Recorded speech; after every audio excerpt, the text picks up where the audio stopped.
सभी साथियों को प्यार भरा नमस्कार। जय हिंद। कैसे हैं आप सभी लोग? उम्मीद करता हूं ठीक ही होंगे, अच्छे होंगे, मस्त होंगे और स्वस्थ होंगे। तो साथियों, करते हैं आज की क्लास को अपन शुरू। अपन ने पीछे वाली क्लास के अंदर चर्चा की थी कि रणथंभौर के चौहान राजवंश की। और मित्रों, आज अपन बात करेंगे जो जालोर है, इस जालोर का जो चौहान वंश है, इसकी जालोर के चौहान, यानी आज अपन जालोर में कौन कौन से चौहान रहे हैं उनकी अपन लोग चर्चा करेंगे। साथियों देखिएगा, ये अपना राजस्थान देख रहे हैं हम, यहां मैं छोटा सा बना देता हूं। ये राजस्थान में आप लोग देखते हैं, यहां पे जालोर है, नाम जालोर पड़ा। समझ गए क्यों पड़ा? जालोर का अगर अपन देखें तो एक होता है जाल, एक मैं कहूं लोर। इस लोर का मतलब क्या है? सीमा। और जाल क्या है? एक वृक्ष है। कहने का मतलब जाल नामक एक वृक्ष जो है उसका बाहुल्य क्षेत्र था और उसकी सीमा जहां तक थी वो क्षेत्र क्या कहलाया? जालोर कहलाया। ठीक बात है। और इस जालोर के अंदर याद रखिएगा एक दुर्ग है जिसे कहते हैं जालोर दुर्ग। जालोर दुर्ग, इसे ही कहा जाता है जावालीपुर। जावालीपुर, इसे ही कहा जाता है सुवर्णगिरी। सवर्णगिरी नहीं है, सुवर्णगिरी। और मित्रों, इसे ही कहा जाता है सोनगढ़। ठीक बात। और ये जो सुवर्णगिरी है, इसी से एक शब्द बन जाएगा सोनगरा। यहां रहने वाला एक राजवंश था, उस राजवंश का इसी से एक नाम मिलता जुलता निकल के है, सोनगरा। तो जालोर के चौहान जो है, इन्हें मित्रों कहा जाता है सोनगरा चौहान। यानी याद रखिएगा, जालोर के चौहानों को क्या कहते हैं? सोनगरा चौहान कहते हैं। अब ये जो जालोर क्षेत्र था, यहां अपन लोग देखते हैं इसके पास में ही गुजरात था। और गुजरात के ऊपर क्षेत्र था किसका? चालुक्यों का। और चालुक्यों के क्षेत्र के पास इधर वाले क्षेत्र में परमार थे। जानते हैं ना भाई, ये क्षेत्र चालुक्यों का था, ये क्षेत्र परमारों का था। तो परमारों में से एक राजा जिसका नाम था भोज, भोज परमार का यहां शासन हुआ करता था। ठीक है। और भोज परमार का वंशज चलते चलते चलते चलते एक नाम था जिसका नाम आता कुंतपाल। कुंतपाल परमार यहां का शासक था।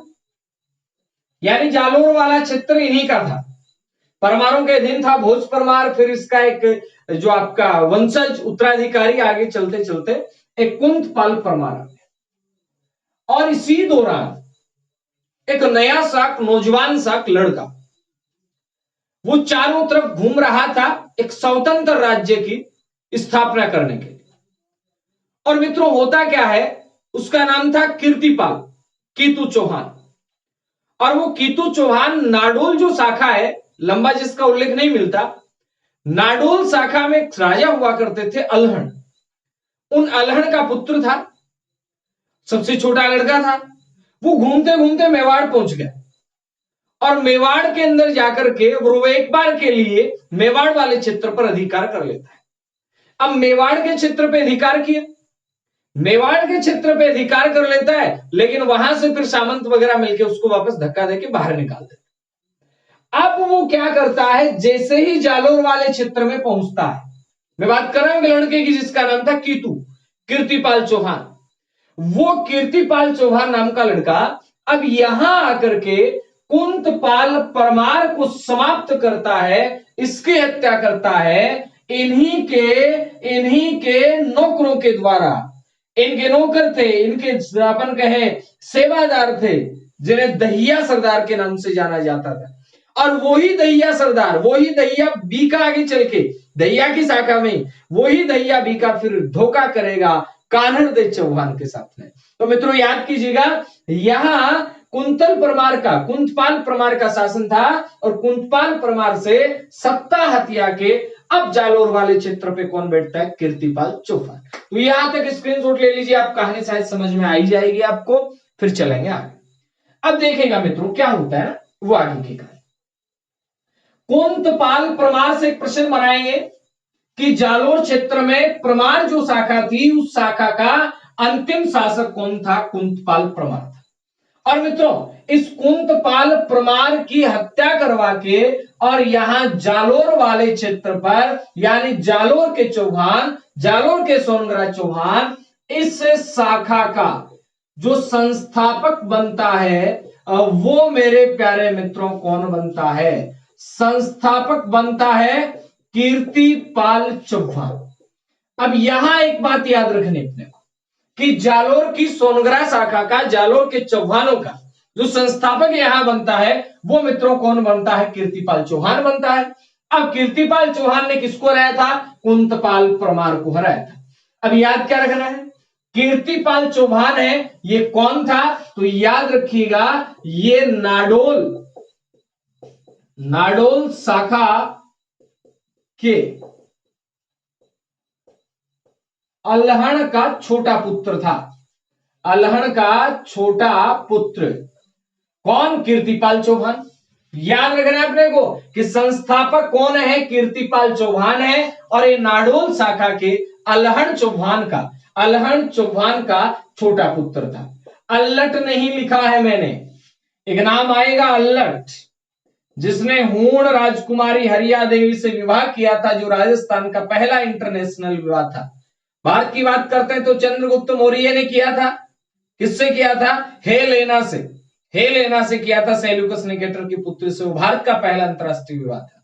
ये अल्लट है जिसने नौकरशाही का गठन किया था मेवाड़ के अंदर सबसे पहले, वो ही अल्लट है। ठीक है, तो ये अल्लट, इसी के समय आहड़ राजधानी बनी थी मेवाड़ की, वो ही अल्लट है। ये अल्हण है। अल्हण चौहान का जो छोटा पुत्र था वो कौन था? कीर्तिपाल चौहान। अब प्रश्न बनेगा कि कीर्तिपाल चौहान ने जालोर में एक स्वतंत्र सत्ता स्थापित की। अभी मैंने एक बात बताई थी आपको, और बात ये थी स्वतंत्र सत्ता स्थापित की। बात ये थी कि किसको हरा के, किसको यहां से हटा के। तो यहां मैंने बताया आपको परमारों को हटा के। प्रश्न आ सकते हैं कि कीर्तिपाल चौहान से जस्ट पहले यहां कौन था? परमार थे। कौन थे मित्रों? परमार थे, कुंतपाल परमार। अब आगे इस कीर्तिपाल चौहान की ख्याति इतनी थी कि मोहनोत नैणसी लिखता है इनके बारे में कि केतु एक महान शासक। प्रश्न आ सकता है मित्रों कि केतु एक महान शासक, ये किसका वक्तव्य है? ये किसने कहा, किसके बारे में कहा? तो ये मोहनोत नैणसी ने कहा, कीर्तिपाल चौहान के बारे में कहा। अब कीर्तिपाल चौहान के बाद में यहां स्क्रीनशॉट लेते चलिएगा, दो तीन लाइनें आई, ज्यादा को लंबी चौड़ी कहानी। संस्थापक कौन है मित्रों? कीर्तिपाल चौहान। मिटा दो। अब कीर्तिपाल चौहान के बाद में नेक्स्ट जो इनका उत्तराधिकारी आता है साथियों, वो कौन आता है? देखिएगा, इनका उत्तराधिकारी आता है समर सिंह। समर सिंह से एक ही बात याद रखनी है, मोहम्मद गौरी के समकालीन है। ये कौन है? समर सिंह है। और दूसरी बात, गुजरात जो चालुक्य नरेश थे, गुजरात चालुक्य नरेश भीमदेव द्वितीय से वैवाहिक संबंध स्थापित किए। और वैवाहिक संबंधों में क्यों स्थापित किए? एक तो थोड़ा सा मैत्रीपूर्ण व्यवहार रहे, और एक तरफ के आक्रमणों से तो बचाया जा सके कम से कम। तो इन्होंने अपनी पुत्री, किसने? समर सिंह ने अपनी पुत्री, जिसका नाम था लीला देवी, उसकी शादी भीमदेव सेकंड से कर दी और इनके साथ अपना मैत्रीपूर्ण व्यवहार बनाए रखा। बाकी अपने साम्राज्य को, जिस साम्राज्य की स्थापना कीर्तिपाल चौहान ने की थी, उस साम्राज्य को धीरे धीरे उत्तरोत्तर बढ़ाने का काम ही किया। अब समर सिंह के कोई खास बात नहीं। समर सिंह के बाद में मित्रों आता है उदय सिंह। समर सिंह के बाद में नेक्स्ट शासक कौन आते हैं? उदय सिंह आते हैं। याद रखना है उदय सिंह। और उदय सिंह ने क्या काम किया? तो याद रखना साथियों, उदय सिंह ने साम्राज्य विस्तार का काम किया। और जिस समय यहां उदय सिंह साम्राज्य विस्तार का काम कर रहे थे, मैंने कहा समर सिंह के समय गोरी था, गोरी के समकालीन थे। अब यह भी आपको पता है कि गोरी के बाद में कौन आया था? कुतुबुद्दीन ऐबक आया था। ऐबक के बाद में कौन आया था? इल्तुतमिश आया था। अब इल्तुतमिश उदय सिंह के समय था। इल्तुतमिश इनके लगातार बढ़ते हुए साम्राज्य विस्तार से चिंतित हो जाता है, और चिंतित होकर मित्रों इल्तुतमिश क्या करता है? आक्रमण करता है। यानी याद रखना है, इल्तुतमिश का असफल आक्रमण। इल्तुतमिश जालोर दुर्ग को जीतने की पूरी कोशिश करता है, लेकिन जीत नहीं पाता है। जालोर दुर्ग को सुदृढ़ करने का काम उदय सिंह ने किया। याद रखना है, उदय सिंह जो थे इन्होंने प्राचीर वगैरह है, जो आपका कोषागार वगैरह है, इन सभी को मजबूती प्रदान की। तो याद रखें इल्तुतमिश का असफल आक्रमण, ये लगभग 1228-29 की बात है। इसके बाद में नेक्स्ट आपको याद रखना है एक और, नासिरुद्दीन महमूद का असफल आक्रमण। रजिया इधर नहीं आई थी भाई, वो भी असफल आक्रमण कर देता है। तो दो बातें याद रखनी है, उदय सिंह के समय इल्तुतमिश का असफल आक्रमण, नासिरुद्दीन महमूद का असफल आक्रमण। कीर्तिपाल चौहान, समर सिंह, उदय सिंह। कीर्तिपाल चौहान, समर सिंह, उदय सिंह। याद करना है, उदय सिंह के समय इल्तुतमिश का असफल आक्रमण और नासिरुद्दीन महमूद का भी असफल आक्रमण। अब मित्रों उदय सिंह के बाद में कौन आता है? याद रखिएगा, उदय सिंह के बाद अब शासक आता है मित्रों चाचिंग देव। पर्सन यहां से यह बन सकता है कि चाचिंग देव कौन सी शाखा से थे? तो चाचिंग देव चौहान है, ये आते हैं, और ये मित्रों लगभग बातें हैं 1257 से लेकर के 1296 तक। हालांकि चाचिंग देव जो है ये यहां 1257 से 1282, सॉरी रियली सॉरी, तो चाचिंग देव चौहान आगे 1257 से 1282। इनके समय भी नासिरुद्दीन महमूद का असफल आक्रमण होता है। अब चाचिंग देव के बाद में कौन आएगा मित्रों? अब जो नेक्स्ट शासक है सामंत सिंह, और सामंत सिंह मित्रों शासक के रूप में 1282 से 1296 तक रहते हैं। इनकी मृत्यु नहीं हुई थी 1296 में। इन्होंने अपनी वृद्धावस्था को देखते हुए अपने युवराज कान्हड़ चौहान को राज सत्ता सौंप दी। यानी इन्होंने अपनी वृद्धावस्था को देखते हुए अपने राजकुमार कान्हड़ चौहान को राज सत्ता सौंप दी। तो ये मित्रों आ गया कान्हड़ चौहान। यानी ज्यादा लंबी चौड़ी कोई कहानी नहीं है, जब तक नहीं पढ़ते हैं तब तक रहता है कि जालोर के चौहान नहीं पढ़े। लंबी चौड़ी कोई कहानी नहीं। अब अपन कान्हड़ चौहान की बात कर लेंगे। कीर्तिपाल चौहान कि तू एक महान योद्धा, कि तू एक महान शासक, एक ही बात याद रखनी, जालोर की शाखा का संस्थापक। और ये बातें लगभग 1181 ईस्वी के मित्रों, एग्जैक्ट डेट कहीं नहीं मिलती है। 1181 के अंदर यह कीर्तिपाल चौहान ने जालोर जो शाखा थी उसकी स्थापना की। उसके बाद समर सिंह, उदय सिंह उत्तराधिकारी रहे। उदय सिंह के उत्तराधिकारी के रूप में चाचिंग देव चौहान आते हैं, फिर सामंत सिंह आते हैं। ये नाम बड़ा याद करने वाला है। सामंत सिंह एक मेवाड़ के अंदर भी आएंगे, सामंत सिंह कुमार सिंह, ठीक है। वो मेवाड़ में सामंत सिंह था, वो कीर्तिपाल चौहान का समकालीन था। यहां सामंत सिंह इनके उत्तराधिकारी हैं, और सामंत सिंह का उत्तराधिकारी कान्हड़ चौहान, और कान्हड़ का बेटा आप जानते हैं जिसे वीरमदेव। एक कान्हड़ का भाई भी था मालदेव, तो मालदेव एक राठौड़ भी आता है, ठीक है। ये मालदेव चौहान था। अगर आपको याद हो मालदेव के आगे की कहानियां क्या थी तो मुझे कमेंट करके बताइएगा। अब चलते हैं अपन आगे, एक बार इनका आप स्क्रीनशॉट ले सकते हैं, ठीक है। शाबाश, चलें आगे चलते हैं। अब मित्रों याद क्या करना है, कान्हड़ चौहान से क्या क्या प्रश्न बन सकते हैं जरा देखते चलिएगा और समझते चलिएगा। कान्हड़ चौहान, साथियों यहां लिखता हूं मैं कान्हड़ चौहान। प्रश्न क्या बनेंगे देखते हैं। इधर आप यूं समझिएगा मुद्दे को, कहानी को।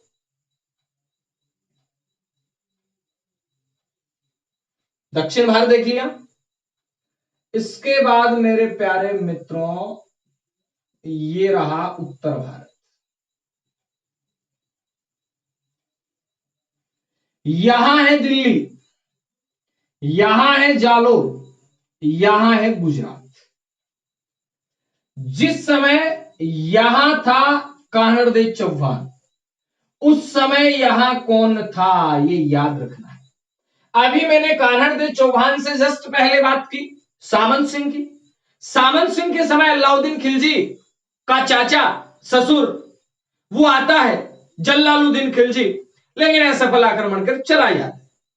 अब मित्रों यहां बात करनी है क्या, कानड़देव चौहान और दिल्ली सल्तनत में सीधा लिख देता हूं, कानड़देव चौहान और दिल्ली सल्तनत। और दिल्ली सल्तनत बोले तो अलाउद्दीन खिलजी, अलाउद्दीन खिलजी बोले तो मैं यहां लिख सकता हूं अलाउद्दीन खिलजी। यहां कौन है, कानड़देव चौहान। केसी बोले तो कानड़देव चौहान और एके बोले तो अलाउद्दीन खिलजी। AK-47 अलाउद्दीन खिलजी जो अपने आप को बहुत बड़ा सम्राट मानता, और अलाउद्दीन खिलजी ने तो एक उपाधि भी ले ली थी सिकंदर-ए-सानी, क्योंकि वो तो अपने आप को सिकंदर मानता था और चाहता था कि मैं भी पूरे विश्व को जीत लूं, और प्रयास भी किए, जीत ना सका वो एक अलग बात थी।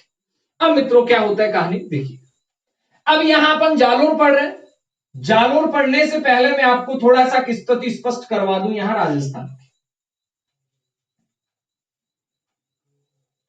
अलाउद्दीन खिलजी इससे पहले रणथंभौर को जीत चुका था 1301 में, उसके बाद चित्तौड़ को जीत चुका था 1303 में, जीत चुका था, बिल्कुल जीत चुका था। फिर यहां जालोर क्या ले रहे हैं सुनिएगा। ये बातें कोई पुरानी नई नहीं थी, पुरानी थी।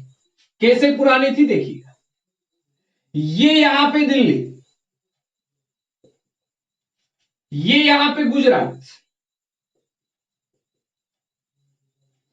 अब दिल्ली से आना है भाई साहब गुजरात, दिल्ली से गुजरात ऐसे भी आ सकते हैं, ये भी मार्ग है। और मित्रों दिल्ली से गुजरात ऐसे करके और ऐसे भी आ सकते हैं, ये भी मार्ग है, दोनों ही है।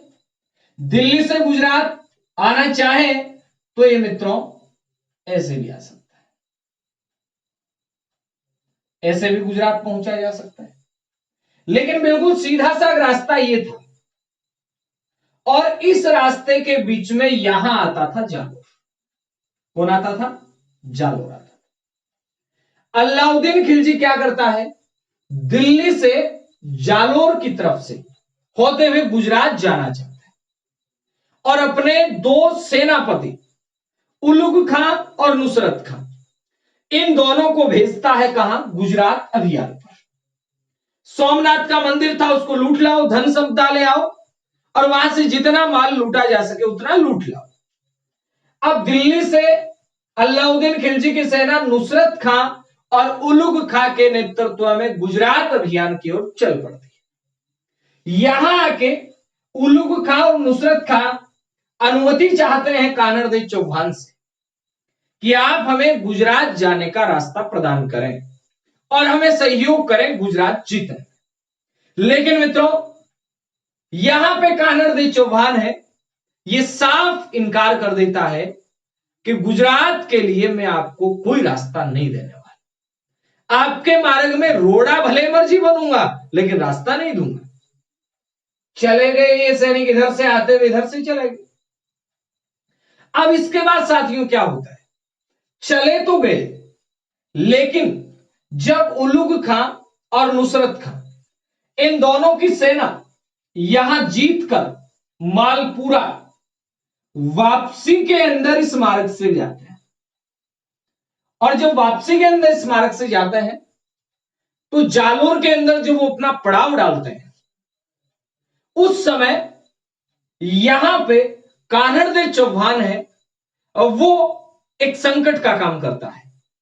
किसके लिए संकट का काम करता है, वो काम करता है अलाउद्दीन खिलजी की जो सेना आई थी गुजरात अभियान के दौरान, उलुग खां और नुसरत खां के नेतृत्व में, उसके लिए वो रोड़े का काम करता है।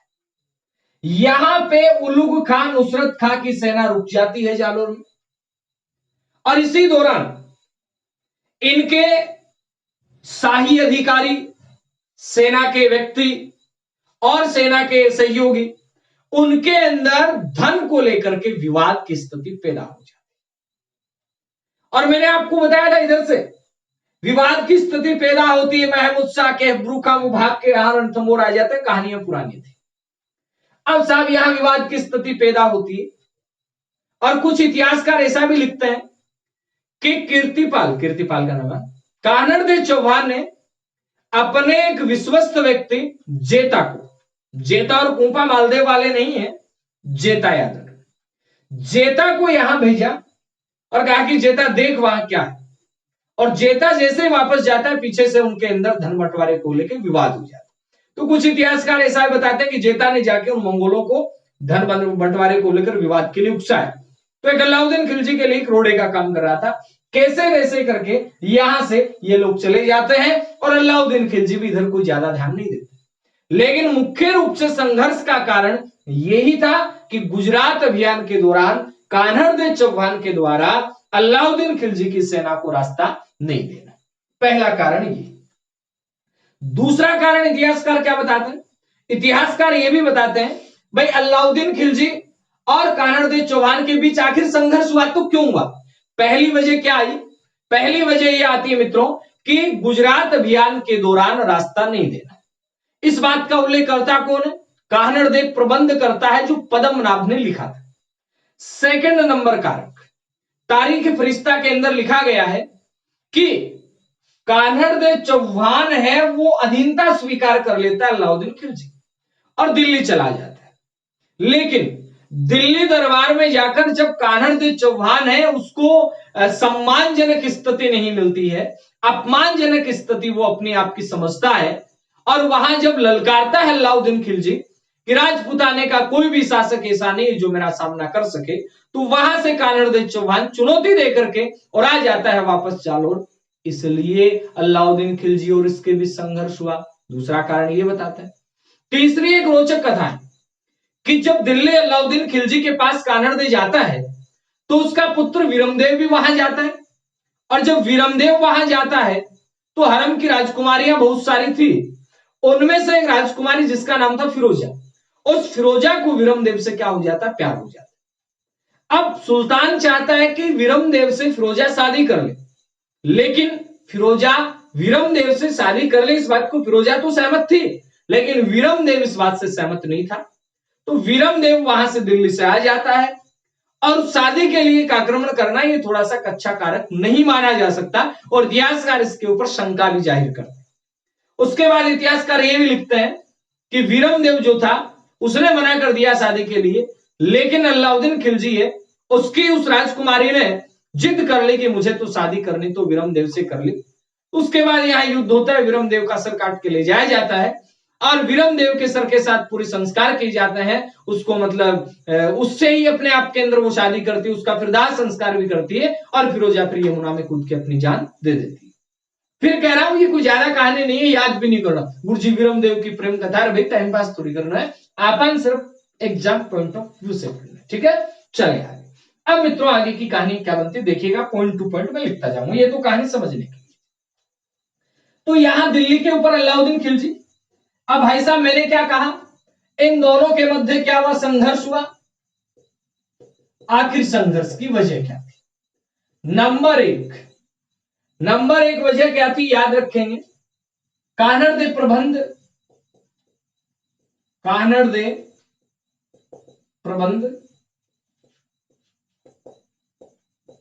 पद्मनाभ द्वारा रचित कान्हड़देव प्रबंध के अनुसार ये क्या कहता है,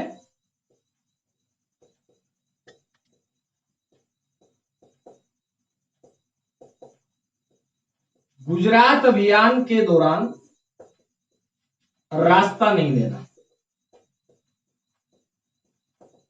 एक बात याद रखना मित्रों, आ सकता है प्रश्न, क्या जब अलाउद्दीन खिलजी की सेना गुजरात गई थी, क्या वो जालोर से होकर गुजरी थी, या चित्तौड़ से, या मेवाड़ के मार्ग से गुजरी थी।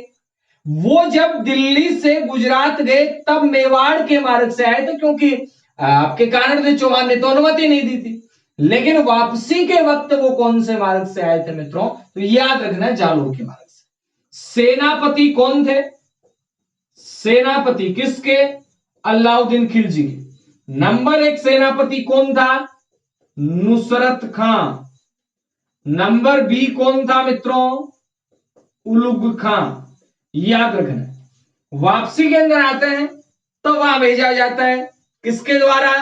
कानड़दे के द्वारा। किसको भेजा जाता है मित्रों? याद रखिएगा, अभी मैंने बताया था जेता। जेता वहां जाता है, सारी स्थितियां देखता है, फिर यहां विवाद होता है धन का बंटवारे को लेके और मामला बिगड़ जाता है। पहला कारण ये संघर्ष। नंबर 2, दूसरा कारण क्या था संघर्ष का? दूसरा कारण याद रखेंगे, तारीख ए फरिश्ता के अनुसार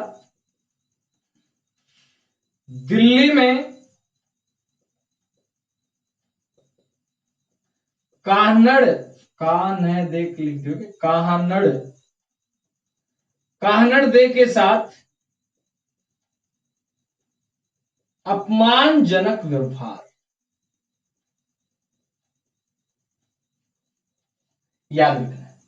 नंबर 1 गुजरात अभियान के दौरान रास्ता नहीं देना। ये मैं नहीं कह रहा, कानड़देव प्रबंध कहता है, जो पद्मनाभ ने लिखा।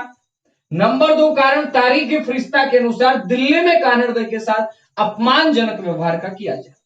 और उसके बाद तीसरा कारण आपको दिख जाएगा, क्या नीचे जगह है दिख जाएगा। नंबर तीसरा कारण मित्रों याद रखिएगा, नैणसीरी ख्यात। नैणसीरी ख्यात क्या कहती है? ये कहती है वीरमदेव व फिरोजा का प्रेम प्रसंग। ये कारण बनता है, वीरमदेव कहता है मैं शादी नहीं करूंगा, फिरोजा कहती है करूंगी, और इस प्रकार से दोनों के मध्य क्या हो जाता है, एक आक्रमण का माहौल बन जाता है। ये मुख्य रूप से 3 कारण। चलो कारण जो भी रहे आपने स्क्रीनशॉट ले लिया, ले चले आगे चलते। अब कानड़दे चौहान जो है वो यहां बैठा है, कोई दिक्कत नहीं। अलाउद्दीन खिलजी क्या करेगा मित्रों? आक्रमण करेगा। देखिएगा, यहां मैं स्थिति बनाता हूं कुछ इस प्रकार कि ये है जालोर, ठीक है। उसके बाद यहां है सिवाना,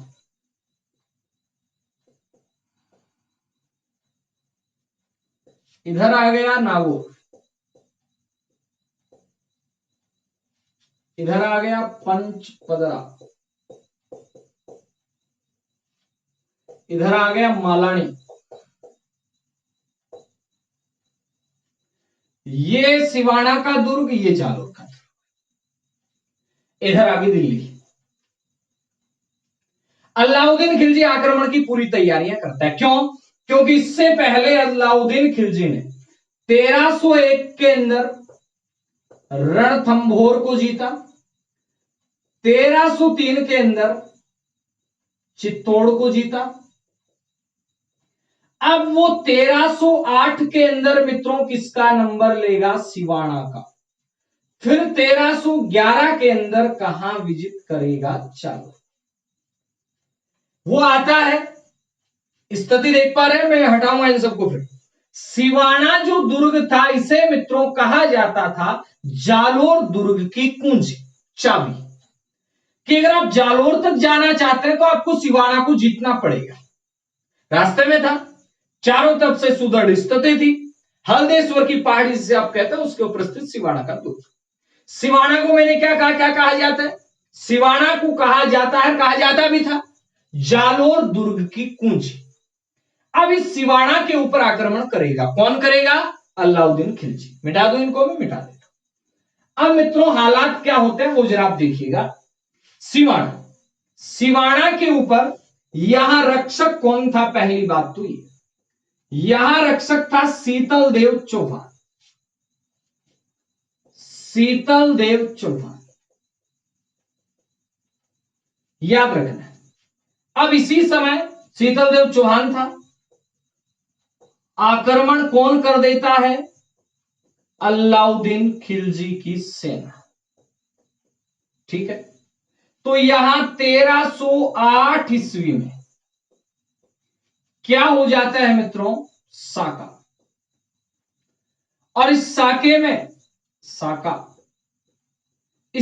में याद रखना है, केसरिया वीर पुरुष जो आपका केसरिया बाना पहन के लड़ पड़े, मर पड़े, वीर गति को प्राप्त हो जाए, ये केसरिया तो कौन करता है? शीतलदेव चौहान करता है। और मित्रों जो आपका जोहर है वो कौन करती है? मेणादे करती है। मेणादे, मणिदेवी नहीं, मेणादे ये जोहर करती है, शीतलदेव चौहान केसरिया करते हैं। और इस प्रकार से प्रश्न आ जाए कि सिवाना दुर्ग का पतन, जिसे कहा जाता है जालोर दुर्ग की कुंजी, वो कब होता है? वो होता है 1308 ईस्वी। अब एक मुख्य बात जो याद रखनी, इस सिवाना दुर्ग का नाम ये अब क्या कर दिया जाता है? खेराबाद, खिजराबाद नहीं है, सिवाना दुर्ग का नाम खेराबाद कर दिया जाता है। और ये किसे सौंप दिया जाता है? इसका रक्षक किसे बना दिया जाता है मित्रों? तो याद रखेंगे, कमालुद्दीन गुर्ग को।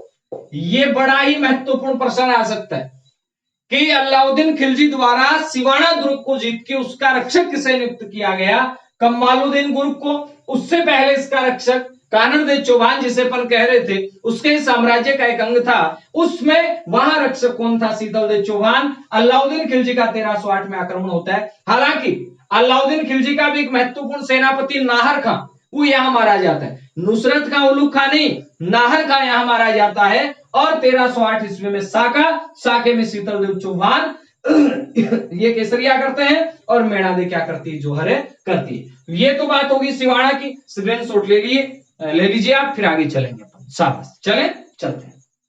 अब मित्रों आगे की कहानी क्या होती है देखिएगा। 1308 के अंदर हो गया कहां का साका? आपका सिवाना का। ठीक है, अब 1308 के बाद में 1311 के अंदर क्या होता है वो कहानी भी आप देख लीजिए। 1311 की बातें ये हैं भाई साहब, आप यूं समझिए, जालोर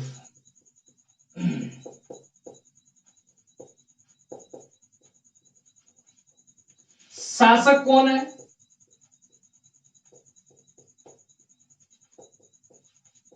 कानड़देव चौहान। आक्रमण किसका होगा?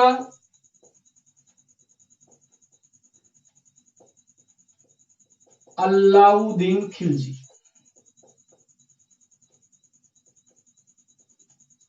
कब किया आक्रमण? 1311 में। चारों तरफ सारा काम कर दिया, पार नहीं पड़ी, अपन यूं कहें। विश्वासघात कौन करता है? दहिया बीका। और ऐसा इतिहास में लिखा हुआ है कि जैसे ही दहिया बीका की पत्नी को पता चलता है कि दहिया बीका ने कानड़देव चौहान के साथ विश्वासघात कर लिया है, वो रातों रात कटार घोंप के और इसको क्या कर देती है? मार देती है। याद रखेंगे, दहिया बीका ने विश्वासघात किया था किसके साथ? कानड़देव चौहान के साथ। दुर्ग का संक्षिप्त आपका जो शॉर्ट रास्ता था वो बता दिया। होना क्या था फिर? दुर्ग जो है, उस दुर्ग के ऊपर आक्रमण हो जाता है मित्रों। और उस आक्रमण के अंदर अपन यूं कहें, आपका जो कानड़देव थे वो लड़ते हुए वीरगति को प्राप्त हो जाते हैं। याद रखना है, वीरगति को प्राप्त, एक कानड़देव वीरगति को प्राप्त हो जाते हैं, कानड़देव चौहान। इनका पुत्र वीरमदेव लड़ते हुए वीरगति को प्राप्त हो जाता है। इनकी शाखा में एक भाई है इनका, मालदेव चौहान। केवल मालदेव चौहान जीवित बचता है। तो याद रखना अपने को कि मालदेव चौहान है, ये तो बच गया, बाकी कान्हड़देव चौहान, वीरमदेव चौहान, ये क्या हो जाते हैं मित्रों? यहां खत्म हो जाते हैं। विश्वासघात दहिया बीका करता, आक्रमण अलाउद्दीन खिलजी करता है। एक यहां मैं लिख देता हूं, अलाउद्दीन खिलजी किसके नेतृत्व में आक्रमण करता है? मलिक नायाब के नेतृत्व में, ठीक है, यानी मलिक नायाब के नेतृत्व में आक्रमण कर देता है। और इस कान्हड़देव चौहान के दो मुख्य विश्वास पात्र थे, जेता देवड़ा व देवा। जेता देवड़ा व देवा दो विश्वास पात्र किसके थे? कान्हड़देव चौहान के मुख्य सेनापति थे, विश्वास पात्र थे। जो भी आप समझे, शासक कान्हड़देव चौहान था, आक्रमण अलाउद्दीन खिलजी करता है। कब करता है? 1311 में। विश्वासघात दहिया बीका करता है किसके साथ? कान्हड़देव चौहान के साथ। विश्वासघात से दुखे होकर के दहिया बीका की पत्नी इसको मार देती है उसी रात, और वीरगति को प्राप्त हो जाते हैं कान्हड़देव चौहान, विरमदेव और दुर्ग के अंदर रहने वाली जितनी भी रानियां थी वो। इस प्रकार से ये आपका बात थी जालोर के सोनग्रास चौहानों की। कैसी लगी आपको क्लास? स्क्रीनशॉट लीजिएगा। उम्मीद करता हूं अच्छी लगी होगी, और अगर अच्छी लगी तो लाइक करें और अधिक से अधिक शेयर करें। आप लोगों का अपना परिवार धीरे धीरे बढ़ता जा रहा है, आप इसे यूं ही बढ़ाते रहें। एक दिन में कुछ नहीं होता, एक दिन जरूर होता है। एक नंबर से अपन चले थे, धीरे धीरे चलते चलते आज अपन लोगों का परिवार 4000 का हो चुका है। जो 4000 का हुआ है, वन मैन आर्मी, यहाँ कोई दूसरा नहीं है, केवल और केवल मैं हूं। जो पढ़ता हूं आपको पढ़ा देता हूं, जैसा भी बन पड़ता है पूरी कोशिश करता हूं कि आप तक मेरी बात पहुंचे, अधिक से अधिक लोगों को इसका फायदा मिले। जब मैं जॉब लग सकता हूं, मेरी कोशिश रहती है आप लोग भी जॉब लगे। कोई यहां दिखावा नहीं है, कोई यहां लालच नहीं है। लालच एक ही है कि जब आप जॉब लगे तब आप ये कहें कि मुझे नेवरी सर का मार्गदर्शन मिला और उनके मार्गदर्शन की बदौलत आज मैं गवर्नमेंट जॉब में हूं। बस इतना सा शब्द सुनने के लिए इतनी मेहनत कर रहा हूं, बाकी और कोई विशेष कारण नहीं। जॉब लग चुकी है, रोजी रोटी भगवान दे रहा है। एक बार मैं रिपीट करवा दूं, 1301 के अंदर रणथंभौर, 1303 के अंदर चित्तौड़, 1308 में सिवाना, 1311 में जालोर। अलाउद्दीन खिलजी के राजस्थान अभियान आ सकते हैं एग्जाम में। मिलते हैं नई क्लास में नए जोश नए नॉलेज के साथ। तब तक के लिए लेता हूं विदा। जय हिंद, जय भारत। हंसते रहिए, मुस्कुराते रहिए।